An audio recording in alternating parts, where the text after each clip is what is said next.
64 খোপের খেলায় পদে পদে রণকৌশলের টক্কর। একটু ভুল হলেই কিস্তিমাত। সাদা কালো ঘরের সেই খেলায় সামিল ছোট্ট থেকে বড় সকলে। কারো বয়স 6 তো কারো 24। কলকাতায় টাউন হলে চেস ফর ইউথ টুর্নামেন্টের আয়োজন করল দিব্যেন্দু বড়ুয়া চেস একাডেমি ও অল স্পোর্টস ফাউন্ডেশন। শুক্রবার টুর্নামেন্টের উদ্বোধন করেন প্রাক্তন ফুটবলার বাইচুং ভুটিয়া, সঙ্গে ছিলেন গ্র্যান্ডমাস্টার দীপ সেন।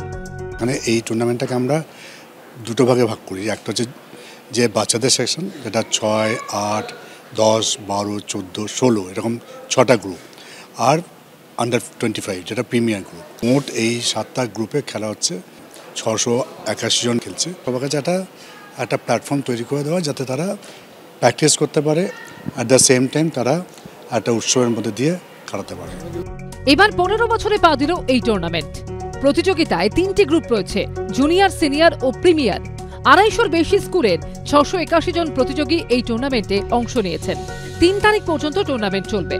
সৌমিত্র রায় রিপোর্ট, এবিপি আনন্দ, কলকাতা। 4 জায়গায় ঘুরে ফিরে আমার নামটা রয়েই গেছে।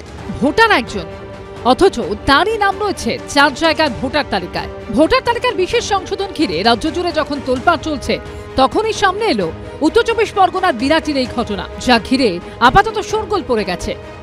ভোটার তালিকায় এক জায়গায় নাম তুলতে রীতিমতন হিমশিম খেতে হয় সাধারণ মানুষজনকে, কিন্তু এখানে 4 জায়গায় তার নাম রয়েছে। বারবার ঘুরে বেরিয়েও শেষ পর্যন্ত কিন্তু একটা নাম কোনো রকমে কাটাতে পারলেও এই মুহূর্তে ভোটার তালিকায় তার 3 জায়গায় নাম পিয়ালি দেব। বর্তমানে বিরাটির বাসিন্দা এই গৃহবধূ। 2002-এর ভোটার তালিকায় বধূর নাম রয়েছে তার বাবার বাড়ির ঠিকানা বিরাটির নীলাচলে, যেখানে পিয়ালি দেবের অভিভাবক হিসেবে রয়েছে বাবা নির্মলেন্দু দাসের নাম। এরপর বিরাটির স্বামীজি পল্লীর বাসিন্দা অভিজিৎ দেবকে বিয়ে করেন পিয়ালি, ফলে সেখানকার ভোটার লিস্টে নতুন করে নাম ওঠে পিয়ালি দেবের।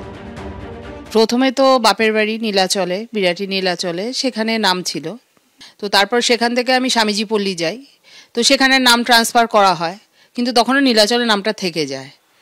তারপর সেটা নিয়ে আমি লিস্টে যেটা 7 নম্বর ফর্ম ফিল আপ করে দেওয়া হয়েছিল, কিন্তু নামটা কাটা হয়নি। কয়েক বছর পর স্বামী অভিজিৎ দেব মারা যান। তিনি দ্বিতীয় বিয়ে করেন মহেশতলার আকড়ার বাসিন্দা তন্ময় দেবকে, ফলে সেখানেও তার নাম ভোটার লিস্টে উঠে যায়। বর্তমানে মহেশতলার আকড়া ছেড়ে বিরাটিতে থাকেন পিয়ালি ও তার স্বামী। যথারীতি সেখানেও পিয়ালির নাম ভোটার তালিকায় উঠে যায়।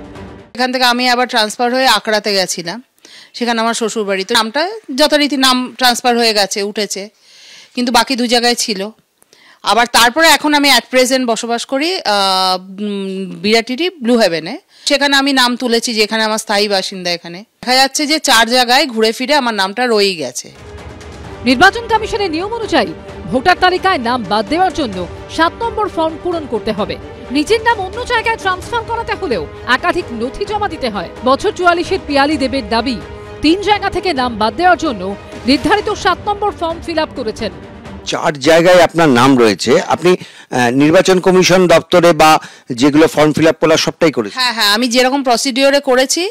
তো লাস্টে যেটা অ্যাট প্রেজেন্ট জানতে পেরেছি যে আকড়ার নামটা আমার বাদ গেছে, যে আমি তো ভোট দিয়ে 1 জায়গায়, বাকি 2 জায়গায় নাম রয়ে গেছে। তো যথারীতি সেখানে কি হয় আমি জানি না।